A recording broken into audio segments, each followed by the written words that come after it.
Ramapati benar-benar ketakutan ketika mengetahui Rakuti dan Rasemilah yang menunggang kuda dan melintas di depannya. Untung saja keduanya tidak mengetahui persembunyian Nyai Ramapati itu. Dengan perasaan lega, meski dengan hati sedih, Nyai Ramapati terus mencari suaminya yang malang. Sementara itu, Ramapati terus berjalan menyusuri hutan belantara dalam keadaan yang makin memprihatinkan.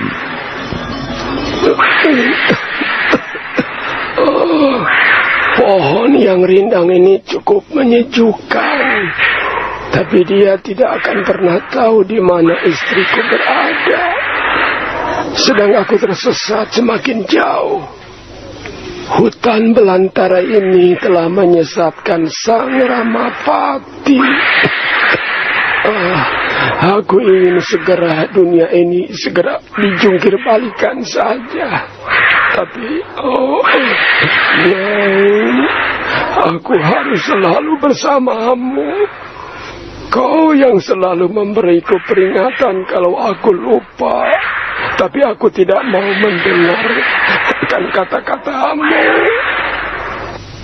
Kakang Ramapati, menurut ajaran para suci, menurut wejangan leluhur yang pernah mendalami hakikat hidup,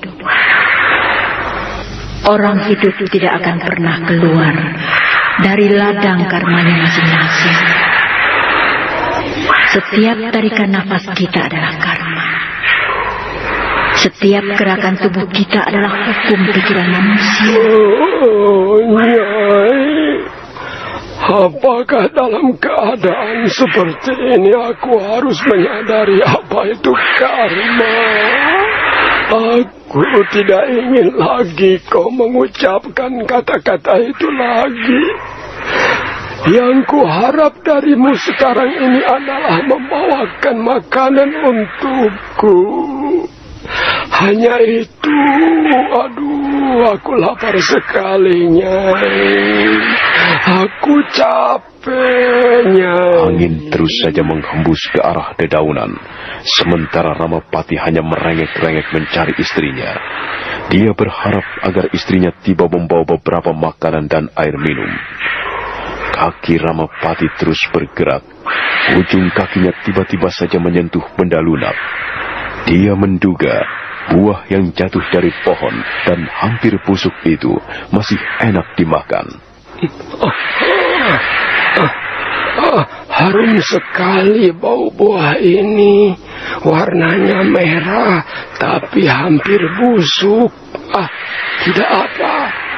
Barangkali buah yang bau harumnya ini akan membuatku segar. Semoga saja Dewata Agung memberiku kekuatan melalui buah ini. Ampun, Gusti Ramapati. Gusti jangan memakan buah rasa mala. Buah rasa mala memang harum baunya. Namun Gusti, buah itu beracun. Ya, buah rasa mala. Kakatang pernah mengatakan kalau buah rasa mala harum baunya, tapi bisa menyebabkan kematian sebab buah rasa mengandung racun. Buah rasa mala itu akan mencabut nyawaku. Lebih baik aku harus mencari buah yang lain saja. Lagi-lagi istriku tidak pernah memikirkan nasibku.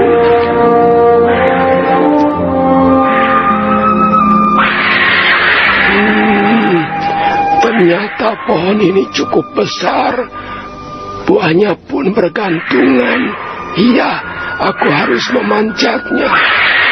Tapi pohonnya sangat besar. Bagaimana mungkin aku bisa memanjatnya? Bisa-bisa aku jatuh. Aku bisa sekarat dan tubuhku disantap serigala. Serigala hutan seperti nasi balapuh dan kakatang. Iya, tapi akan ku coba dulu. Ramapati mencoba memanjat pohon rasa matra, namun tidak juga berhasil. Dia sering terjatuh pada saat memanjat karena pohon rasa matra terlalu besar. Akhirnya sang Ramapati terpaksa memunguti buah busuk yang berserakan di tanah. Asam, tetapi lumayan juga untuk mengganjal perut. Pahit, rasanya. Isinya tertelan. Bagaimana? Saat Ramapati sedang memakan buah, biji buah rasa matra termakan juga olehnya, hingga dia menjadi sukar bernapas. Dia menangis seperti anak kecil. Sementara itu dia tidak menyadari bahwa apa yang telah dilakukannya sejak tadi diperhatikan oleh sepasang mata dari jarak yang tidak begitu jauh. Ramapati terus berusaha mengeluarkan biji buah yang tertelan. Kemudian dia pun berhasil mengeluarkan biji buah itu. Kemudian Ramapati mencoba lagi memungut buah yang lain. Namun tiba-tiba dia menjadi terkejut, sebab buah yang akan diambilnya tiba-tiba diinjak oleh seseorang.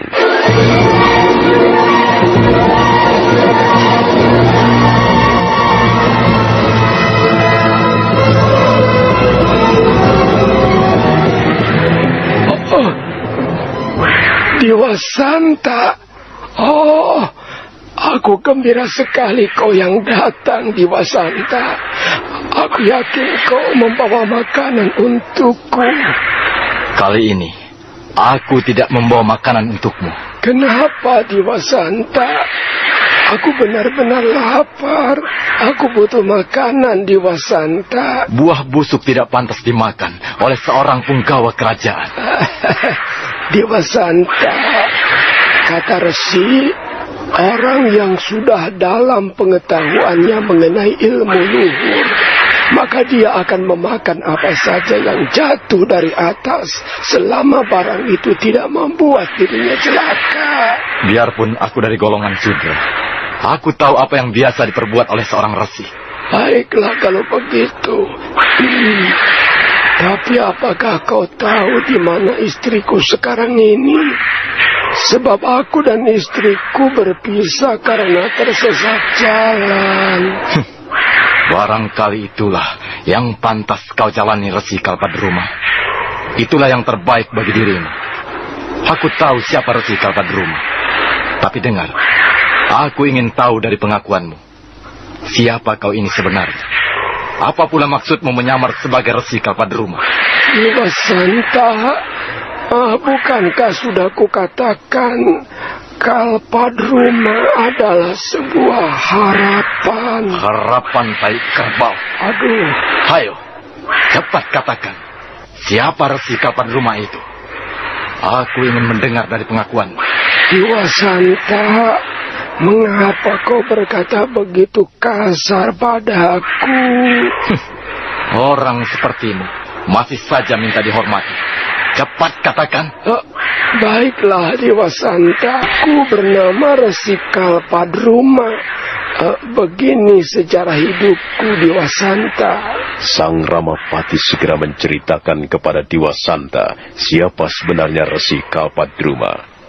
Banyak hal mengenai pribadi Kalpadruma yang diungkapkannya pada Dewa Santa. Mendengar cerita Ramapati, mata Dewa Santa berubah menjadi merah, seperti ada kekuatan jahat yang menghinggapi dirinya. Yang ada dalam penglihatan Dewa Santa sekarang ini bukanlah Ramapati, tetapi benda busuk yang menjijikkan.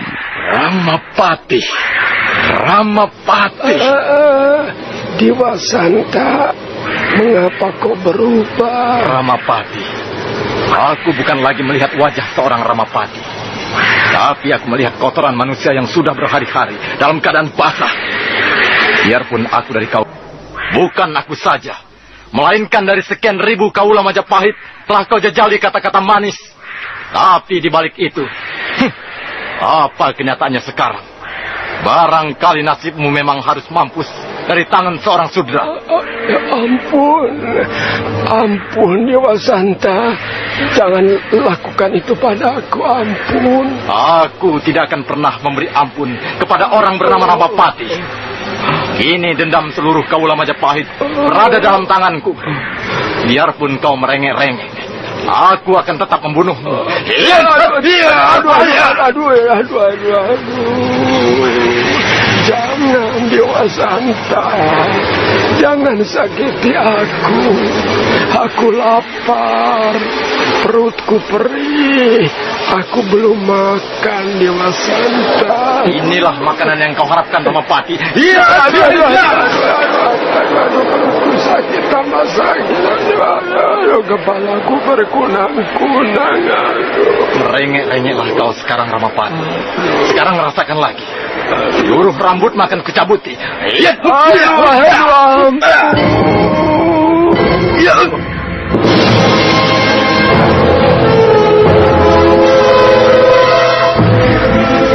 Ramapati terus dihajar oleh Dewa Santa. Sementara itu, Nyai Ramapati seperti merasakan penderitaan Ramapati. Kini Nyai Ramapati kakinya tersandung-sandung, dan akhirnya dia terperosok ke sebuah lubang. Kakang! Aku terperosok. Kakiku seperti patah. Tidak. Barangkali saja hanya salah urat. Kakang Ramapati, apa yang kau alami sekarang ini? Apakah semua yang kau alami adalah tanda buruk bagimu, Kakang? Oh Dewata Agung, berikanlah keselamatan pada Kakang Ramapati. Dia memang terlalu besar dosanya kepada Kaula Majapahit. Tapi aku tahu bahwa Dewata adalah Maha Pengampun. Nyai Ramapati mencoba bangkit. Dia kemudian meneruskan perjalanannya, meski kakinya terasa sakit. Sementara itu, Rakuti dan Rasmi telah berada di depan mulut goa yang pernah ditempati oleh Ramapati dan istrinya. Aku tidak menemukan Gusti Ramapati. Barangkali singa ompong itu telah melarikan diri. Iya.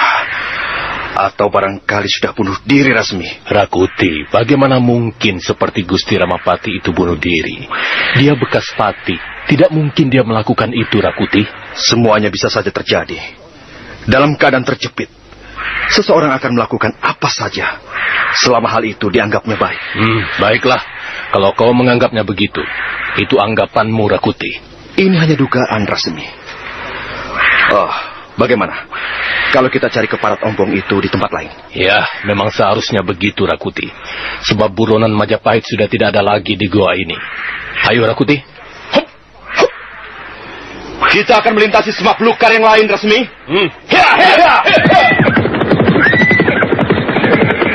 Rakuti dan Rasmi segera melejut kudanya. Keduanya bagaikan kesetanan menggebrak kuda itu. Padang ilalang lebat di terabasnya. Kuda mereka bagaikan menyapu kilalang liar. Sementara itu, Dewa Santa masih menghadapi Ramapati yang merengek-rengek minta diampuni. Darah hitam kini sudah mulai keluar dari kepala Ramapati. Ramapati merabanya perlahan.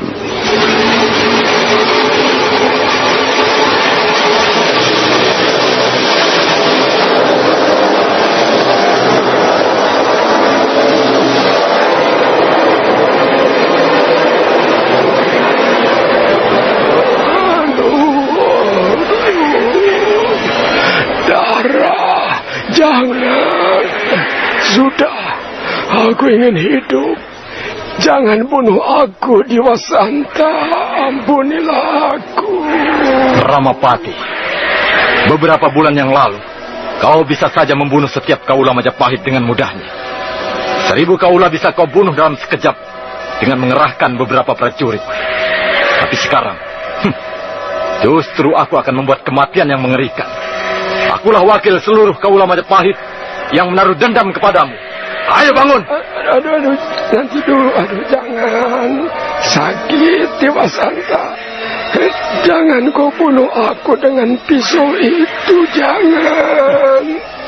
Aku akan membunuhmu secara perlahan-lahan, Ramapati. Kini.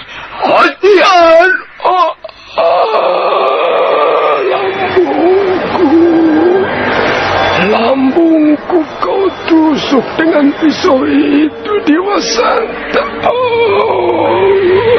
Aduh, jangan kau bunuh aku, Dewa Santa, ampun. Dewa Santa tidak merasa iba mendengar rengekan Ramapati. Seakan-akan dendam dari sekian banyak kaula Majapahit tertuang semua dalam benaknya. Saat Ramapati minta diampuni, Dewa Santa segera menikam leher Ramapati. Ramapati pun tersungkur.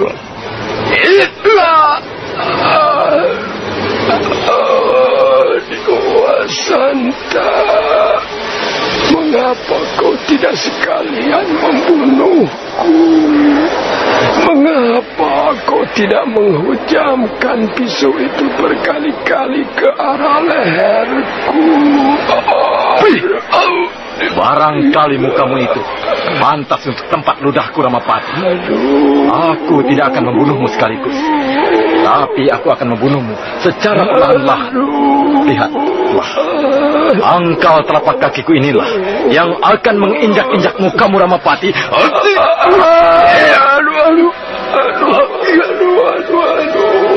Ampun, Dewa Santa. Aku minta hidup. Ramapati jatuh tersungkur, nafasnya tinggal kembang kempis. Dewa Santa kemudian menginjak tubuhnya. Dan setelah itu, Dewa Santa menampung air kencingnya dalam sebuah tempurung. Jangan, Dewa Santa. Jangan lakukan itu. Jangan kau siramkan air kencing itu ke mukaku. Jangan. Ramapati, setiap orang yang mendengar nama Ramapati akan benci 7 turunan. Ingat, Ramapati, itu hanya mendengar namamu saja, belum lagi perbuatanmu. Nah, apa saja yang diperbuat oleh manusia bermula dari niat, kedua dari kata-katanya, dan sumber malapetaka Majapahit bermula dari mulut Ramapati. Air dalam tempurung inilah yang akan menjadi minuman terakhirmu, Ramapati.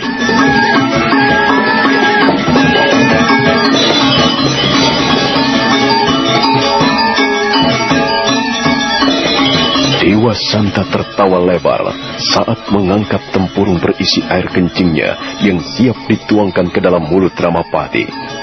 Nah, saudara pendengar, bagaimanakah kisah selanjutnya? Silakan menunggu seri berikutnya. Sampai jumpa.